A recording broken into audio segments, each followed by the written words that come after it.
അൻവറിന് മുന്നിൽ ഇനി എന്താണ് വഴി?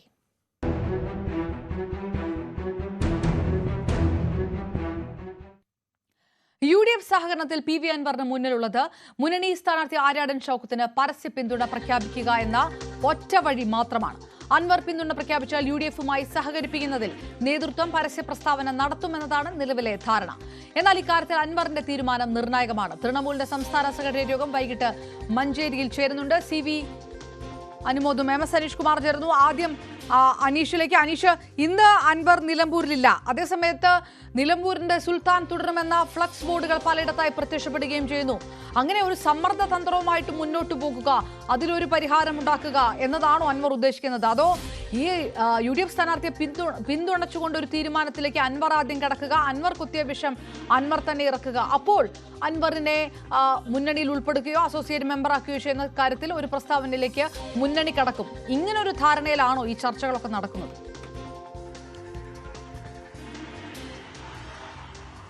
അപർണ, കോൺഗ്രസിനെതിരെയും പ്രത്യേകിച്ച് VD സതീശനെതിരെയും ആഞ്ഞടിച്ച് ഇന്നലത്തെ വാർത്താ സമ്മേളനത്തിന് ശേഷം ഉദ്ദേശിച്ച രീതിയിൽ കാര്യങ്ങൾ മുന്നോട്ട് പോയിട്ടില്ല എന്ന് തന്നെയാണ് നമുക്ക് അൻവറിന്റെ ക്യാമ്പിനെ സംബന്ധിച്ച് പറയാൻ കഴിയുന്നത്. കുറച്ച് നേതാക്കൾ ഫോണിൽ വിളിച്ച് ബന്ധപ്പെട്ടിരുന്നു. ഒപ്പം ഈ KC വേണുഗോപാൽ നേരിട്ട് വിഷയത്തിൽ ഇടപെടണം, KC വേണുഗോപാലുമായി സംസാരിച്ച ശേഷം താനൊരു തീരുമാനത്തിലേക്ക് എത്തും, ഒന്നുകിൽ UDFനെ പിന്തുണയ്ക്കണമോ അല്ലെങ്കിൽ മത്സരരംഗത്ത് ഇറങ്ങണമോ എന്ന കാര്യത്തിൽ തീരുമാനമെടുക്കും. തൃണമൂൽ കോൺഗ്രസ് ദേശീയ നേതൃത്വത്തിൽ നിന്ന് തനിക്ക് പച്ചക്കൊടി ലഭിച്ചിട്ടുണ്ട്. പാർട്ടി ആവശ്യപ്പെടുന്നത് മത്സരരംഗത്ത് ഇറങ്ങാനാണ്. മമതാ ബാനർജി അടക്കമുള്ളവർ തെരഞ്ഞെടുപ്പ് പ്രചാരണത്തിനായി നിലമ്പൂരിലെത്തും എന്നൊക്കെ അദ്ദേഹം പറയുമ്പോഴും മനസ്സുകൊണ്ട് അദ്ദേഹത്തിന് UDFിനൊപ്പം നിൽക്കണമെന്ന് തന്നെയാണ്. കാരണം കേവലം ഈ ഉപതെരഞ്ഞെടുപ്പ് മാത്രമല്ല, ഇനി വരുന്ന ലോക്സഭാ തെരഞ്ഞെടുപ്പാണ് അൻവറിന്റെ ഉന്നം. ഈ നിലമ്പൂരിൽ മത്സരിക്കാൻ സീറ്റ് കിട്ടിയില്ലെങ്കിൽ പോലും ഉറപ്പുള്ള, ജയിക്കാമെന്ന് വിശ്വാസമുള്ള ഒരു സീറ്റ് UDF നൽകണം. അതാണ് ഘടകകക്ഷിയായി അകത്തേക്ക് പ്രവേശിക്കണമെന്ന അൻവറിന്റെ ആ ചിന്തയ്ക്ക് പിന്നിലുള്ളത്.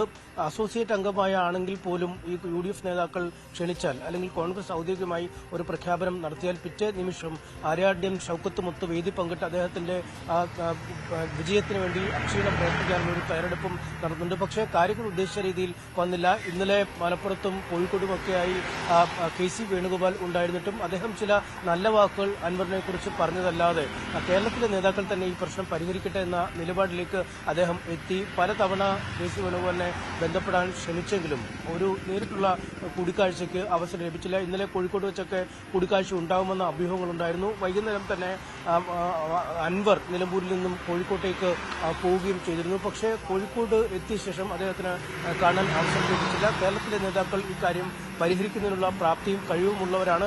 അവർ തന്നെ ഇക്കാര്യങ്ങൾ കൈകാര്യം ചെയ്യട്ടെ എന്ന നിലപാട് സ്വീകരിച്ച് KC വേണുഗോപാൽ മടങ്ങുകയും ചെയ്തു. എന്തായാലും ഇന്നലെ കോഴിക്കോട്ടേക്ക് പോയ ശേഷം പിന്നീട് തിരിച്ച് അൻവർ നിലമ്പൂരിലെത്തിയില്ല. അദ്ദേഹം ചങ്ങനാശ്ശേരിയിൽ ഒരു ബന്ധുവിന്റെ മരണാനന്തര ചടങ്ങുകളുമായി ബന്ധപ്പെട്ട് പോയിരിക്കുന്നു എന്ന വിവരമാണ് ലഭിക്കുന്നത്. വൈകുന്നേരം വീണ്ടും നിലമ്പൂരിലേക്ക് മടങ്ങിയെത്തും. എന്തായാലും ഇതിന്റെ ഇടയിൽ ഒരു തരത്തിലുമുള്ള ഒരു പുരോഗതി ഈ വിഷയവുമായി ബന്ധപ്പെട്ട് ഉണ്ടായിട്ടില്ല. കേവലം ആരാദ്യം ഇത് പറയും, അതായത് ഒരു ഉപാധിയുമില്ലാതെയുള്ള ഒരു പിന്തുണ UDF സ്ഥാനാർത്ഥിക്ക് നൽകിയാൽ UDFിനൊപ്പം ഒരു അച്ചടക്കമുള്ള ആളായി നിൽക്കാമെന്നൊക്കെ പറഞ്ഞാൽ തൊട്ടു പിന്നാലെ ഒരു പ്രഖ്യാപനത്തിലേക്ക് UDF ഒരുങ്ങുന്നുണ്ടായിരുന്നു. പക്ഷേ അൻവർ ഇപ്പോഴും ഇത് പറയാൻ തയ്യാറല്ല. മറിച്ച് VD സതീശൻ ഇക്കാര്യം പ്രഖ്യാപിക്കട്ടെ എന്ന ഒരു നിലപാടിൽ തന്നെ നിൽക്കുന്നു. കാരണം ഈ മാസം 2-ന് കോഴിക്കോട് നടന്ന UDF സംസ്ഥാനതല യോഗത്തിൽ ഒരു തത്വത്തിൽ ധാരണയായതായിരുന്നു PV അൻവറിനെ മുന്നിലേക്ക് ഒരു അസോസിയേറ്റ് അംഗം എന്ന നിലയിൽ കൊണ്ടുവരാൻ.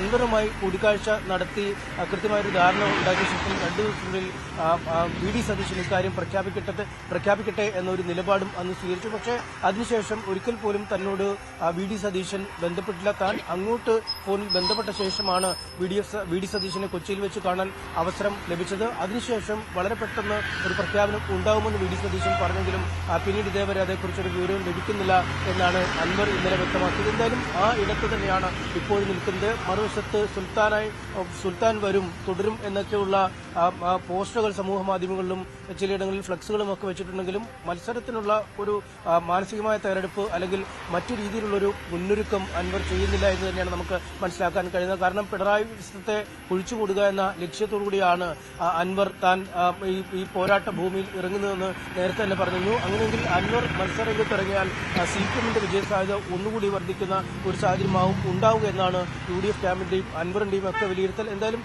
ഈ ഘട്ടത്തിൽ മത്സരത്തിനുള്ള ഒരു ഒരുക്കം അദ്ദേഹത്തിന്റെ ഭാഗത്തൊന്നും ഉണ്ടാവുന്നില്ല. നാളെ തൃണമൂൽ കോൺഗ്രസിന്റെ സംസ്ഥാന കമ്മിറ്റി യോഗം ചേർന്ന ശേഷം ഒരു ഉപാധിരഹിത പിന്തുണ UDF-ന് നൽകാം എന്നൊരു തീരുമാനത്തിലേക്ക് തന്നെ എത്താനാണ് സാധ്യത. അങ്ങനെയാണെങ്കിൽ ഇതിനകത്ത് KC വേണുഗോപാൽ മുഖം തിരിച്ചു എന്നുള്ളൊരു വാർത്ത ആദ്യം വരുന്നു. പക്ഷെ അങ്ങനെയല്ല, KC വേണുഗോപാൽ വിളിച്ചിട്ട് കിട്ടാതിരിക്കുകയാണ് ചെയ്തത്. ഇത് കേരളത്തിലെ നേതാക്കന്മാർ തീരുമാനിക്കട്ടെ. ഏതെങ്കിലും തരത്തിലുള്ള ഒരു ഈഗോ വിഷയങ്ങൾ ഇതിനകത്തുണ്ടെങ്കിൽ അത് മറികടന്ന ഒരു തീരുമാനം ഹൈക്കമാൻഡ് എടുക്കണ്ട. അങ്ങനെയാണോ KC വേണുഗോപാൽ അടക്കം തീരുമാനിച്ചിരിക്കുന്നത്? അങ്ങനെയാണെങ്കിൽ ഇതിനകത്ത് VD സതീശനെ അടക്കം ഉള്ള ചില എതിർപ്പുകൾ മറികടന്നുകൊണ്ടൊരു സമവായത്തിലേക്ക് അതെങ്ങനെയാണ് നടക്കുക?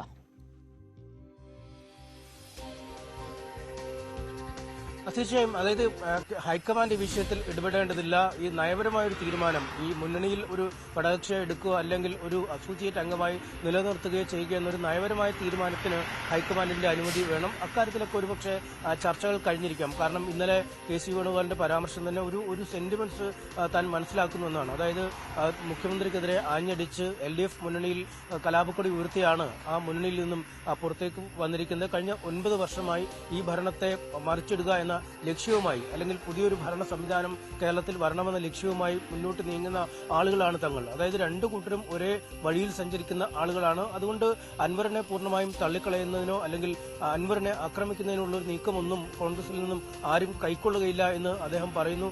UDF-ലെ മറ്റു ഘടകകക്ഷികൾ, പ്രത്യേകിച്ചും പ്രബല പാർട്ടിയായ മുസ്ലിം ലീഗിനൊക്കെ അൻവറിന്റെ പ്രവേശനത്തെ അങ്ങേയറ്റം താല്പര്യത്തോടുകൂടി വിലയിരുത്തുന്ന ഒരു സാഹചര്യം കൂടിയുണ്ട്. അതുകൊണ്ട് KC വേണുഗോപാൽ പൂർണ്ണമായും അൻവർ വരട്ടെ എന്ന നിലപാടാണ്. രമേശ് ചെന്നിത്തലയ്ക്ക് അൻവർ വരട്ടെ എന്ന നിലപാടാണ്.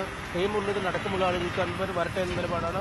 സുധാകരൻ 2 ദിവസം മുമ്പ് പോലും അൻവറുമായി കൂടിക്കാഴ്ച നടത്തുകയും അൻവർ പൂർണ്ണമായും മുന്നണിയിലേക്ക് വരട്ടെ എന്നൊരു നിലപാട് സ്വീകരിക്കുകയും ചെയ്യുന്നു. അവിടെയാണ് ഈ പുതിയ നേതൃത്വത്തിന് അൻവറിനെ അത്ര തുറന്ന മനസ്സോടുകൂടി സ്വീകരിക്കാൻ കഴിയില്ല. അല്ലെങ്കിൽ അൻവർ പറഞ്ഞ കാര്യങ്ങൾ തിരിച്ചു പറഞ്ഞ ശേഷം പോരട്ടെ എന്നൊരു കൃത്യമായ നിലപാട് അവർ സ്വീകരിച്ചിരിക്കുകയാണ്. പ്രത്യേകിച്ചും ആര്യാടൻ ഷൌക്കത്താണ് UDF-ന്റെ സ്ഥാനാർത്ഥി. ആ സ്ഥാനാർത്ഥിയെ തള്ളിപ്പറഞ്ഞു നിൽക്കുന്ന ഒരാൾ അത് തള്ളിപ്പറഞ്ഞ കാര്യങ്ങൾ പിൻവലിക്കാതെ മുന്നണിയിലേക്ക് തിരികെ പ്രവേശിച്ചാൽ അത് ദൂരവ്യാപകമായ പ്രത്യാഘാതങ്ങൾ മുന്നണിയിൽ ഉണ്ടാക്കും എന്ന അവർക്ക് കൃത്യമായ ബോധ്യമുണ്ട്. അതുകൊണ്ട് പഴയ പറഞ്ഞ കാര്യങ്ങൾ പലതും തിരുത്തിയാണ് LDF വിട്ട് ഇപ്പോൾ സ്വതന്ത്രനായി നിലനിൽക്കുന്ന അല്ലെങ്കിൽ തൃണമൂലിനൊപ്പം നിലനിൽക്കുന്നു. അതുകൊണ്ട് ഇക്കാര്യങ്ങൾ കൂടി തള്ളിപ്പറഞ്ഞിട്ട് വരട്ടെ എന്ന ഒരു കൃത്യമായ നിലപാട് കോൺഗ്രസ് നേതൃത്വം സ്വീകരിച്ചിട്ടുണ്ട്. അത് എത്ര വൈകും അല്ലെങ്കിൽ എത്ര പെട്ടെന്ന് അൻവർ അത് തള്ളിപ്പറഞ്ഞ് മറുവശത്തേക്ക് എത്തും എന്നത് മാത്രമാണ് ഇനി കാത്തിരുന്ന് കാണേണ്ടത്. അൻവറിന് മുന്നിൽ മറ്റു വഴികളില്ല.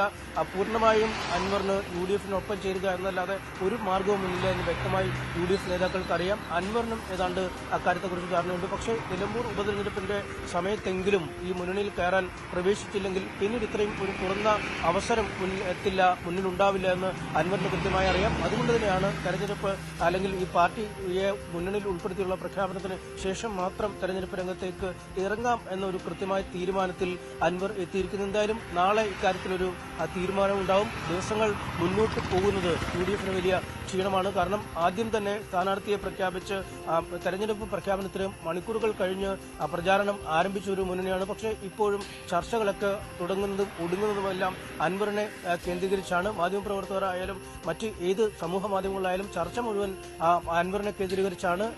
യഥാർത്ഥത്തിൽ ഒരു മുന്നണി വിട്ട് ഒരു MLA പുറത്തേക്ക് ഇറങ്ങി അവിടെ അദ്ദേഹം രാജിവെച്ച ഒരു ഒഴിവിൽ ഉപതെരഞ്ഞെടുപ്പ് വരുമ്പോൾ പ്രതിരോധത്തിലാവേണ്ടത് ആ ഭരണ മുന്നണിയാണ് അല്ലെങ്കിൽ ആ MLA നിലനിന്നിരുന്ന പാർട്ടിയാണ്. പക്ഷേ ആ MLA നിലനിന്നിരുന്ന പാർട്ടിക്ക് യാതൊരു കുഴപ്പങ്ങളുമില്ലാതെ അവർ മുന്നോട്ട് പോകുമ്പോൾ അദ്ദേഹത്തെ ക്ഷണിക്കാനിരുന്ന മുന്നണി ഒരു വലിയ പ്രതിസന്ധിയിലേക്ക് നീങ്ങുന്നു എന്ന ഒരു വൈപരീത്യം ആണ് ഇവിടെ നടക്കുന്നത്. എന്തായാലും ആ ഒരു വൈപരീത്യം അധിക ദിവസം നീണ്ടു നിൽക്കാൻ UDF തയ്യാറാവില്ല. അതുകൊണ്ട് എത്രയും പെട്ടെന്ന് ഈ പ്രശ്നം പരിഹരിക്കുന്നതിനുള്ള നീക്കമുണ്ടാവും. എന്തായാലും പന്തിപ്പോൾ അൻവറിന്റെ കോർട്ടിലാണ്. വൈകുന്നേരം അൻവർ നിലമ്പൂരിൽ മടങ്ങിയെത്തും. അപർണ. ഓക്കെ.